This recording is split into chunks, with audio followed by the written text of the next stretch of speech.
Well, joining us now is Dana Telsey from Telsey Advisory Group. It's great to have you here on set. Thank you very much. Great to be here. Is the health of the consumer in question here? I think it is. I mean, when you think about everything that's been going on now in terms of sales, I term it as squishy. We've got a squishy environment where it's very up and down. Hopefully an earlier Easter will help. We're having lower tax refunds. That's not helping spending. We have to get these lower rates in there to drive things. But overall, for Nike and a Lulu, it's product innovation that drives demand.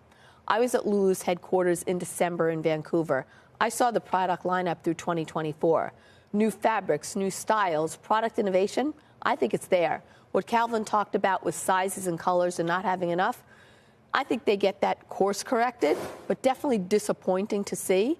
And I want to see the guidance that they gave with the events and investments and marketing that they're making, more sales to drive leverage, and hopefully beat that when they report the first quarter or the second quarter. So the bet would be that maybe perhaps guidance ends up being conservative. Yes. So do you buy the stock on this pullback then? I do.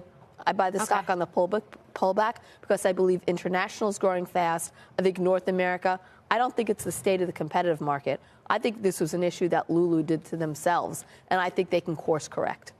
Is it a similar situation for Nike? And I ask that knowing that Nike really talked about upping the innovation ante as well. I think it's different at Nike. I think Nike relied too much on their essentials, and they really need to put newness front and center.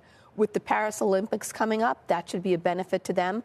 But I think with Nike also saying that they're going to have an investor day, usually they're in October, that should be a headwind in terms of the fact that, wait, we have to see what these new numbers are.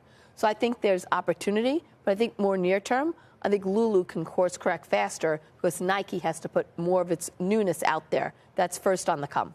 What was interesting to me about Nike, though, is the fact that they did report an increase in wholesale, which maybe perhaps is part of the reason we saw names like Foot Locker trade higher today, too. I mean, that seems so different than what the narrative has been as of late with direct to consumer, really across many different brands. Well, what you're seeing is you need a healthier wholesale. And having wholesale, look what Macy's is doing by closing some of their bottom stores. A healthy wholesale is a good environment. It's a good environment for the brands. It's a good environment for wholesale accounts, and it drives demand. DTC is definitely front and center for all of luxury goods, but for many more wider spread price brands, you need a healthy wholesale channel. And we're seeing new players out there. Look at Dick's. Dick's has been very effective for a lot of brands. Do we see more M&A across the broader retail space this year? I think we could see some, but it doesn't seem like it's accelerating right now. I think the focus is on navigating and being agile in the face of a very squishy market. Where's the consumer demand? I think there's more confidence in margins and the ability to reduce expenses than there is in being able to integrate other businesses. Look what just happened with Signet. James Allen and Blue Nile, it's taking longer than expected with technology issues in order to drive what was originally expected.